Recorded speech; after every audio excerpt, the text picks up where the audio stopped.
qaybaha kala gedisan ee bulshooyinka ku nool magaalada Tanbeledweyne ee caasimadda gobolka Dhaca bartamaha Soomaaliya ee Hiiraan ayaa maanta ku dhawaaqay in gurmad hiil iyo hoo intaba leh ay la garab istaagsan yihiin walaalaha Qardho ee Puntland oo daadad roobab degmada ka da'ay oo ku soo rogmaday ay sababeen khasaare nafeed mid barakac iyo burbur hantiyadeed culimo u diin ganacsato odayaal haween iyo dhalinyaro iskood isku abaabulay oo bulshada Beledweyne ka mid ah si ay uga qayb qaataan gurmadka kala gedisan ee loo fidinayo walaalaha Qardho ayaa sheegay in gurmadkii ugu badnaa abid oo dadka Soomaaliyeed ay isku fidiyaan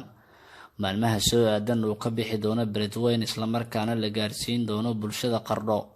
waxayna ugu baaqeen qaybaha kale ee bulshada reer Hiiraan ee ku sugan dalka iyo dibaddiisa in gurmadka ay ka qayb qaataan maanta waxaan isugu imaanay shaantarka magaalada Beledweyne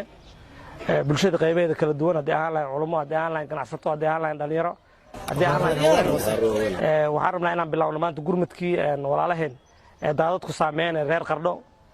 ka tirsan maamul goboleedka Puntland runtii waxaan rabnaa inaan gurmadkii ugu fiicnaa uguna weynay oo abid Beledweyne laga soo bixinaan sameeyno waan maanta bilaawno Ilaahay haduu yiraahdo aan gudiyo u sameysano shaqada aan galno insha Allah markaan diyaarinana hal mar aan qaadi doono runtii waxaan rabnaa bulshada reer Beledweyne meel kasta joogan inay ka qayb qaataan runtii waxaan rabaa inaan mahad celiyo madaxweynaha runtii waa ka wada hadalnay telefoonaan ku wada hadalnay contribution ka bilaabi doono Ilaahay haduu yiraahdo cid kasta oo maaragtay reer Beledweyne waxaan rabnaa inay arintan u istaagaan in loo kala harin maanta joogta oo walaalaheen waa dhibaataysan yihiin dadku markay dhibaato ku jiraan waxa la rabaa inaad u gurmatid oo maadaama dad Soomaalinimada naga dhaxayso marka waxaan rabnaa reer Beledweynenimada inaan muujino waa ogahay reer Beledweyne meel kasta ay joogaan waxay ku qaylinoobaan ay jeceliin in gurmad u sameeyaan annaga idin joogno insha Allah waxa ma halaabayeen balanaa ku qaadnay hawshaan ilaa aan ka dhameynona waa u istaagnaan doonaa waxaan rabnaa inaan maaragtay dadkaas walaalaheen oo walaalaha Soomaaliyeed sida ugu dhaqsiyaha badan gurmadadii ugu horeeyay uguna weynaay maaragtay inaan halkaan ka qaadnaa rabnaa wabillahi tawfiiq assalamu alaykum warahmatullahi maanta intaanu culimo u diin ganacsato leh dhalinyaro raga leh haween leh waxay ka soo qayb galeen walaalahooda reer Qardho ama reer Puntland tiraayada ku timid ama culayska ku yimid ee ka yimideen waa culays xaq rabbi ka yimid ma ahan xabad la isu adeegsaday ma ahan maxay ahayd qof maxay ahayd si kale wax ku noqday waa daad min Allah ka yimid waxaan rabnaa dadka Soomaaliyeed oo meel kasta joogo waa arkaysan xalay waxa guryo dayacan waxa maal dayacan waxa maxay ahayd ilmo yar yar oo yiciisa banaan yiilay waxa leenahay Soomaalinimadu wanaagay qabto ehelnimadu wanaagay qabto qofkii markaas intuu culays qabto walaalkiis ka kiciy ayaa og annaga walaalaheena annaga kiciyay meel kasta Soomaali joogtana loo ka soo gurbaday sanadkii dhawaay haddana waxaan leenahay cid kasta oo Soomaali ah cid kasta oo reer Hiiraan cid kasta oo reer Hirshabeelle cid kasta oo reer Puntland cid kasta oo culimo diinka Soomaaliyeed ama ganacsatada Soomaaliyeed in dadkaas walaalaheena oo dayacan ilmaha banaanka yaal hooyooyinka uurka leh banaanada yaal in aysan maanta caaw wixii ka dambeeyay in loo wada istaago maanta waxaan halkaas ugu dhigay insha Allah taala anagoo ka muujinayna tiiraanyo walaalaheena reer Puntland qaasahan reer Qardho fatahaadii dhibaatada soo gaartay waa min Allah hadii ku sabraan ajir badan Ilaahay ka siinaya anagana insha Allah taala murugtaas ayaan la qaybsanaynaa insha Allah taala wax la isla qaybsado murugta ugu weyn maadaama aan nahay dad muslimiin ah ee muuminiin ah ee wada dhashay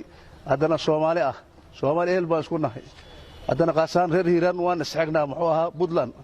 xiriir weyn naga dhaxayo Soomaalinimada ka sokeeyay insha Allah taala ganacsiga naga dhaxayo ehelnimada naga dhaxayso muslimnimada naga dhaxayso walaalahayna oo tiiraayonayna insha Allah taala wixii macnaha dadnimo ahne waan gurmanayna insha Allah taala wixii Ilaahay na soo dhaxmariyo tabar ma la guuraa masataaka la insha Allah taala intaan guuri karno waa idinku soo maqanahay insha Allah taala waxaan maanta halkaan isugu nimid inaan dhibaatada gaartay walaalaheena reer Qardho aan la qaybsano runtii walaalaheena reer Qardho waxa gaaray dhibaato xaq Allah ka timid oo ah roobab culus oo Ilaahay keenay hadii aan nahay reer Beledweyne oo isugu jiro bulshada qaybaheedii kala duwaneed sida ganacsatada culimo diinka odayaasha dhalinyarada haweenka aqoon-yahanka waxaan jecelnahay hadii Ilaahay yiraahdo in si muuqato aan uga qayb qaadano gurmadkaas walaalaheena dhibaatada gaartay wixii dhintana waxaan leenahay Allah u naxariisto halkan u taaganahay qoraxda dareenkeena u soo bandhignay murugta iyo tiiraanyada ula qaybsanayna walaalaheena reer Qardho dhibtii masiibada gaartay shalay annaka markayna haysatay ma naga seexanin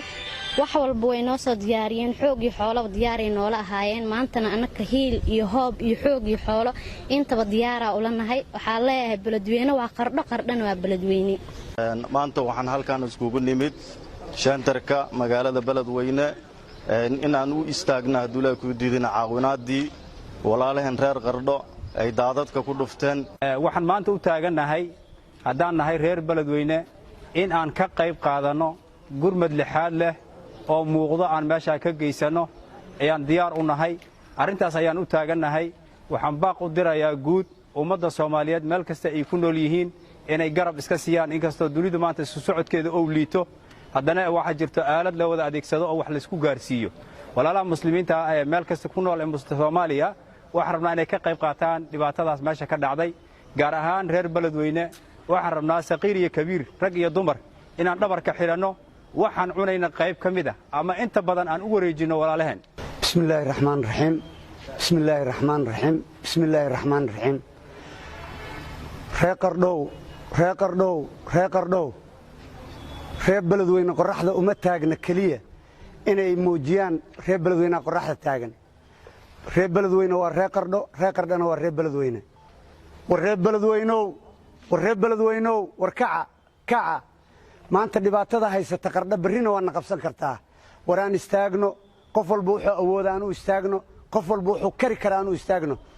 waxaanan ka seexan oo aynan ka seexan karin cunuga 8 bilood jira ee hooyadii ee daadka uu qaaday ma ka hooyanaa ma ka seexanaa war reer beledweyne haddaan nahay aan u istaagno dhibaatadaas inaan qorax maahe saacad walba aan u istaagno inaan ceelin afka haddii la furo iyo haddii aan soomannahayba aan sidaan socodkaan bilowno aan ku dhammaysanno tanii intaan qardho ka tegayno inta aan qardho ka tegayno xanuunka aan la qaybsanno waxa qardho ku dhacay annagana waa nagu dhaceen wax allaaliya waa dhibaatada gaartay qardho annagana waa na gaartay walaalahan qardho waa la murugoonaynaa waa la ilmaynaynaa waxaanan aaminsannahay inaan Soomaali inteeda kale uga soo soko mari doonno hadduu Ilaahay yiraahdo qardho wiil ma lihin gabar ma lihin oday ma lihin islaan ma lihin caruur ma lihin dhammaanteen waxaan u taagannahay qoraxda aan u warwaraynaa waa walaalahan reer qardhood reer beledweyne soo saas ma soo gurmadkaas diyaar uma nihin macal culumadeena assalaamu calaykum waraxmatullaahi wabarakaatu bulshaweynta beledweyne oo garwaaqsan xanuunka iyo tiiraanyada ay leedahay